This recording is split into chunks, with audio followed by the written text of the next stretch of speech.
Hi friends, welcome to back my YouTube channel.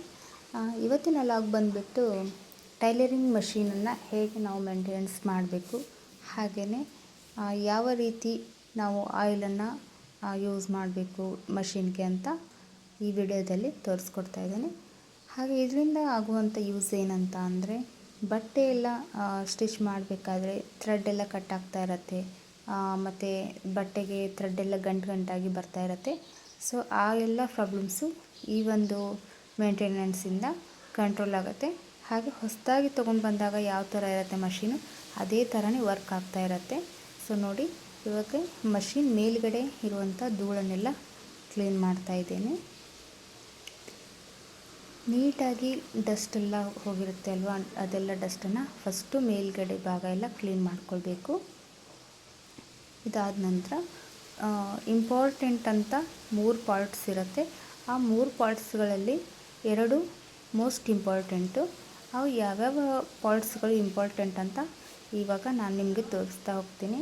ಹಾಗೆಯೇ ಇದನ್ನು ಯಾವ ರೀತಿ ಕ್ಲೀನ್ ಮಾಡೋದು ಎಲ್ಲನೂ ನೋಡ್ಕೊಳ್ಳೋಣ.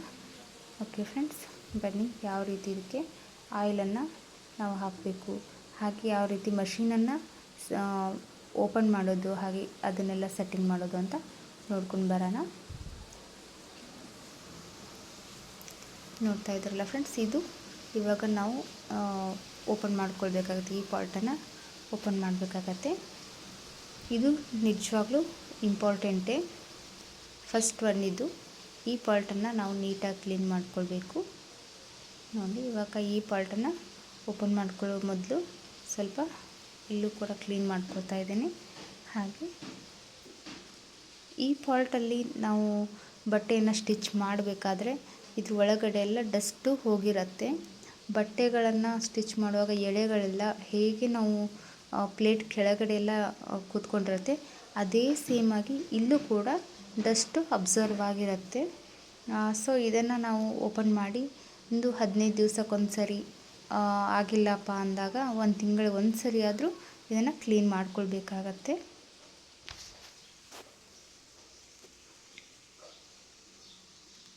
ನೋಡಿ, ಈ ಥರ ಇದನ್ನು ಓಪನ್ ಮಾಡ್ಕೊಳ್ಳೋಣ. ನೋಡಿ, ಇಷ್ಟೊಂದು ಹೊಲಸುಗಳೆಲ್ಲ ಡಸ್ಟೆಲ್ಲ ಅಬ್ಸರ್ವ್ ಆಗಿದೆ ಇದರಲ್ಲಿ. ಈ ಡಸ್ಟನ್ನು ನಾವು ಆವಾಗ ಕ್ಲೀನ್ ಮಾಡಿಕೊಂಡ್ರೆ ಮಷೀನು ತುಂಬ ಚೆನ್ನಾಗಿ ವರ್ಕ್ ಆಗುತ್ತೆ. ಮೊದಲನೇದಾಗಿ ಇದನ್ನು ನಾನೆಲ್ಲ ಡಸ್ಟನ್ನು ತೆಗೆದುಬಿಡ್ತಾ ಇದ್ದೀನಿ. ಇವಾಗ ಫುಲ್ ಕ್ಲೀನಾಗಿ ಮಾಡ್ಕೊಳ್ಳೋಣ. ಇದಾದ ನಂತರ ಯಾವ ರೀತಿ ಆಯಿಲನ್ನು ಇದಕ್ಕೆ ಯೂಸ್ ಮಾಡೋದು ಅಂತ ನೆಕ್ಸ್ಟ್ ನೋಡೋಣ. ಸೊ ಇವಾಗ ನೋಡಿ, ಇದರಲ್ಲಿರುವಂಥ ಡಸ್ಟು ಎಲ್ಲನೂ ಕ್ಲೀನ್ ಮಾಡ್ಕೊಳ್ಬೇಕು. ನೋಡಿ ಯಾವ ಥರ ಎಲ್ಲ ಡಸ್ಟ್ ಇದರಲ್ಲಿ ಸೇರಿಕೊಂಡಿದೆ, ನೋಡ್ತಾ ಇರ್ಬೋದು ಫ್ರೆಂಡ್ಸ್, ಇಷ್ಟೊಂದು ಕೊಳೆ ಕೂತ್ಕೊಂಡಿದೆ ಅಂತ. ಸ್ವಲ್ಪ ಈ ಥರ ಪಾರ್ಟ್ಸ್ಗಳನ್ನು ಓಪನ್ ಮಾಡಿ ನಾವು ಕ್ಲೀನ್ ಮಾಡುವಾಗ ಹುಷಾರಾಗಿ ಕ್ಲೀನ್ ಮಾಡಬೇಕಾಗತ್ತೆ. ಯಾಕಂದರೆ ಮಷಿನ್ ಒಳಗಡೆ ಸೆಟ್ಟಿಂಗ್ಸ್ಗಳೆಲ್ಲ ಇದ್ದಿರುತ್ತೆ ಅಲ್ವಾ. ಸೊ ಹುಷಾರಾಗಿಯೇ ಕ್ಲೀನ್ ಮಾಡ್ಕೊಳ್ತಾ ಬರಬೇಕು. ಗಡಿಬಿಡೆಲ್ಲ ಮಾಡೋದ್ರಿಂದ ಮಷಿನ್ಗೆ ತೊಂದರೆ ಆಗೋ ಚಾನ್ಸಸ್ ಕೂಡ ಇರುತ್ತೆ. ಸೊ ಹೀಗೆ ನೀಟಾಗಿ ಸ್ವಲ್ಪ ನಿಧಾನವಾಗಿಯೇ ಮಷೀನನ್ನು ಈ ಥರ ಮೊದಲಿಗೆ ಕ್ಲೀನ್ ಮಾಡಿಕೊಳ್ಬೇಕು.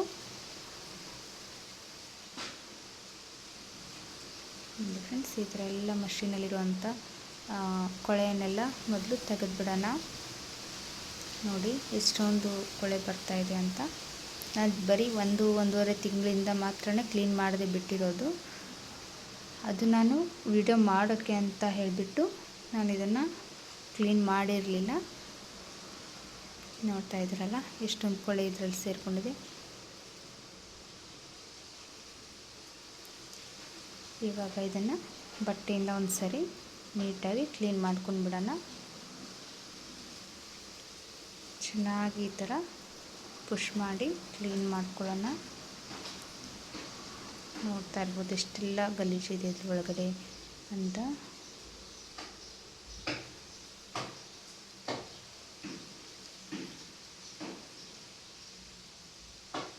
ಈ ಥರ ನಾವು ತಿಂಗಳಿಗೆ ಒಂದು ಸರಿ ಕ್ಲೀನ್ ಮಾಡಿದರೆ ಸಾಕು, ಮಷೀನು ತುಂಬ ಅಂದರೆ ತುಂಬ ನೀಟಾಗಿ ವರ್ಕ್ ಆಗುತ್ತೆ. ಹಾಗೆ ಯಾವುದೇ ಪ್ರಾಬ್ಲಮ್ಸ್ ಕೂಡ ಬರೋದಿಲ್ಲ. ಇದೇ ಥರ ಇನ್ನು 2 ಪಾರ್ಟ್ಸ್ಗಳಿದೆ. ಆ 2 ಪಾರ್ಟ್ಸ್ಗಳನ್ನು ಇದೇ ಥರನೇ ನಾವು ನೀಟಾಗಿ ಕ್ಲೀನ್ ಮಾಡೋದು ಹಾಗೆ ಆಯಿಲನ್ನು ಹಾಕೋದು ಮಾಡ್ಕೊಳ್ಬೇಕಾಗತ್ತೆ. ಸೊ ಯಾವ್ಯಾವ ರೀತಿಯಲ್ಲಿ ಕ್ಲೀನ್ ಮಾಡಬೇಕು ಇದನ್ನು ಅಂತ ನೋಡ್ಕೊಳ್ಳಿ, ನೀಟಾಗಿ ನೋಡ್ಕೊಳ್ಳಿ ಫ್ರೆಂಡ್ಸ್. ಹಾಗೆಯೇ ಈ ವಿಡಿಯೋ ಬಿಗಿನರ್ಸ್ಗೆ ತುಂಬ ಇಂಪಾರ್ಟೆಂಟ್ ಆಗುತ್ತೆ. ಯಾರಿಗೆಲ್ಲ ಈ ಥರ ಮಷಿನ್ ವರ್ಕ್ನ ಮಾಡೋಕ್ಕೆ ಗೊತ್ತಿಲ್ಲ ಅವರೆಲ್ಲ ಇದು ನಿಮ್ಗೆ ಯೂಸ್ ಆಗಿದ್ದರೆ ಯೂಸ್ಫುಲ್ ಅಂತ ಒಂದು ಕಮೆಂಟನ್ನು ಕೊಡಿ. ಹಾಗೆ ನಮ್ಮ ವಿಡಿಯೋಗೆ ಸಬ್ಸ್ಕ್ರೈಬ್ ಮಾಡಿಕೊಳ್ಳಿ, ಲೈಕ್ ಮಾಡಿ ಫ್ರೆಂಡ್ಸ್.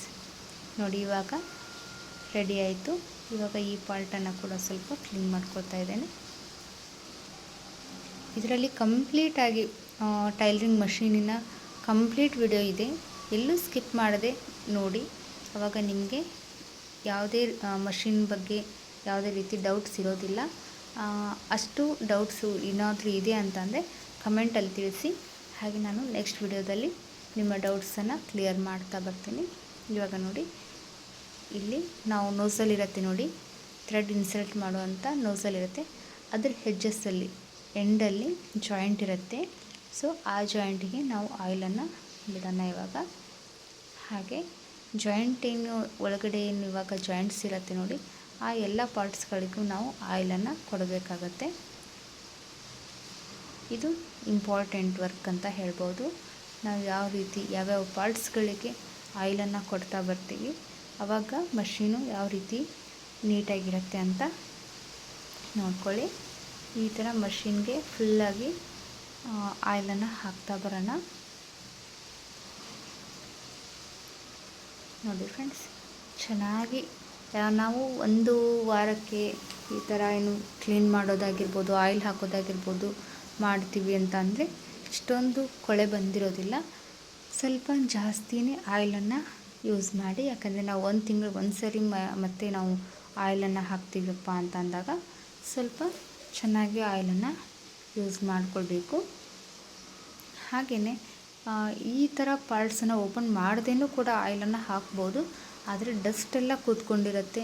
ನಮಗೆ ನೀಟ್ ವರ್ಕ್ ಆಗಬೇಕು, ನೀಟಾಗಿ ಎಲ್ಲ ಕ್ಲೀನ್ ಆಗಬೇಕು ಅನ್ನೋಂಥ ಟೈಮ್ ಇದ್ದರೆ ಈ ಥರ ಮಾಡೋದು ಬಹಳ ಒಳ್ಳೆಯದು.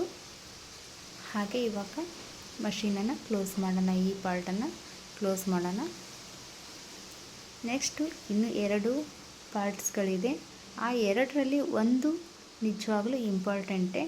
ಹಾಗೆ ಇನ್ನೊಂದು ಪಾರ್ಟು ಓನ್ಲಿ ಆಯಿಲನ್ನು ನಾವು ಹಾಕಿದರೆ ಸಾಕು, ಏನು ಪ್ರಾಬ್ಲಮ್ಸ್ ಇರೋದಿಲ್ಲ. ಸೊ ನೋಡೋಣ ನೆಕ್ಸ್ಟು ಯಾವ ಪಾರ್ಟ್ಸನ್ನು ಇವಾಗ ಚೆಕ್ ಮಾಡೋದು ಅಂತ ಹೇಳ್ಕೊಡ್ತೇನೆ.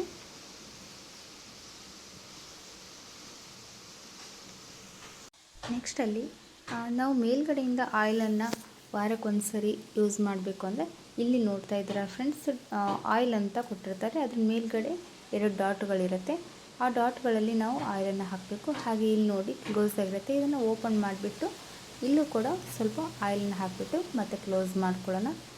ಈ ಥರ ಮೇಲ್ಗಡೆ ನಾವು ಒಂದು ವಾರಕ್ಕೊಂದು ಸರಿ ನಾವು ಮೇಂಟೈನ್ ಮಾಡಬೇಕಾಗುತ್ತೆ. ಹಾಗೆ ಇಲ್ಲಿ ಥ್ರೆಡ್ಡನ್ನು ಹಾಕುವಂಥ ಸ್ಪೇಸ್ ಏನಿರುತ್ತೆ ನೋಡಿ, ಅಲ್ಲಿ ಸ್ವಲ್ಪ ಜಂಗ್ ಬಂದಿರುತ್ತೆ ಅಲ್ವಾ, ಸೊ ಅಲ್ಲಿ ಸ್ವಲ್ಪ ಈ ಥರ ಆಯಿಲನ್ನು ಹಚ್ಚಿಬಿಟ್ಟು ಸ್ವಲ್ಪ ಹಾಗೆ ಬಿಟ್ಬಿಡೋಣ. ಈ ಥರ ಬಿಡೋದ್ರಿಂದ ಆ ಜಂಗ್ ಏನು ಬಂದಿರುತ್ತೆ ಅದೆಲ್ಲ ಹೋಗುತ್ತಾ ಬರುತ್ತೆ.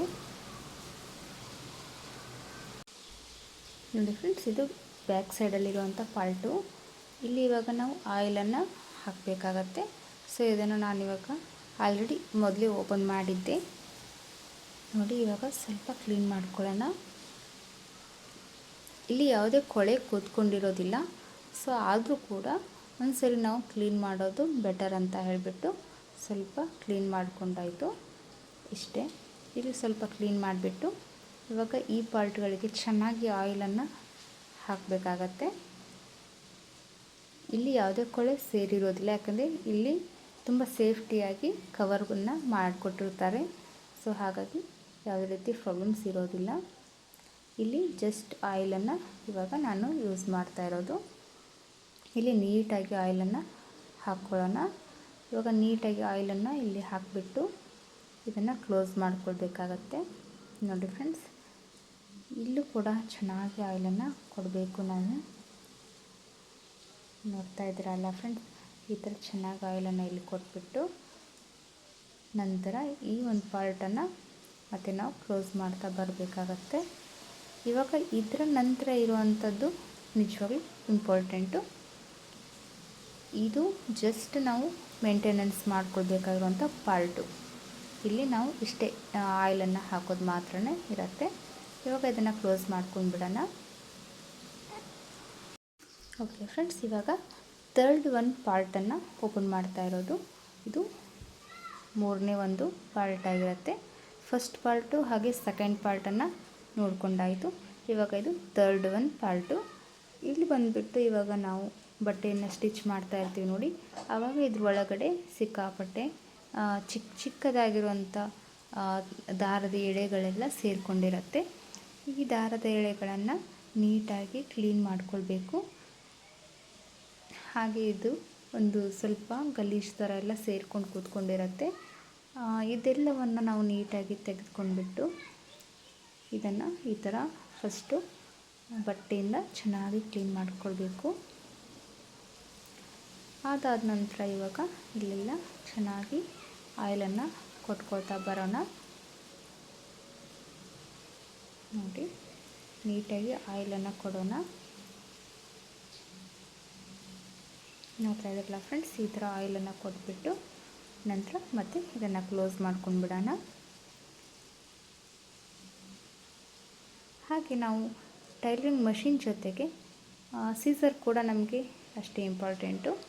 ಬಟ್ಟೆನ ಕಟ್ ಮಾಡಬೇಕಾದ್ರೆ ಸೀಸರ್ ಕೂಡ ತುಂಬ ಟೈಟ್ ಅಂತ ಬರ್ತಾ ಇರುತ್ತೆ ಕೈಯೊಳಗೆ ಹಿಡಿದಾಗ. ಸೊ ಅದಕ್ಕೂ ಸ್ವಲ್ಪ ಆಯಿಲನ್ನು ನಾವು ಯೂಸ್ ಮಾಡ್ಕೊಳ್ಳೋಣ. ಇವಾಗ ಥ್ರೆಡ್ ಇನ್ಸರ್ಟ್ ಮಾಡಬೇಕಾದ್ರೆ ಒಂದು ಮೇಲ್ಗಡೆ ಇದು ಕೊಟ್ಟಿರ್ತಾರೆ, ಅದನ್ನು ನಾವು ಈ ಥರ ಸ್ವಲ್ಪ ಫೋಲ್ಡಿಂಗ್ ಮಾಡಿಬಿಟ್ಟು ಅಲ್ಲೂ ಕೂಡ ಆಯಿಲನ್ನು ಹಾಕ್ಕೊಂಡು ಬಿಡೋಣ. ಇವಾಗ ನೋಡಿ ಕಂಪ್ಲೀಟಾಗಿ ಇವಾಗ ರೆಡಿ ಆಯಿತು. ವಿಡಿಯೋ ಇಷ್ಟ ಆದರೆ ಲೈಕ್ ಮಾಡಿ.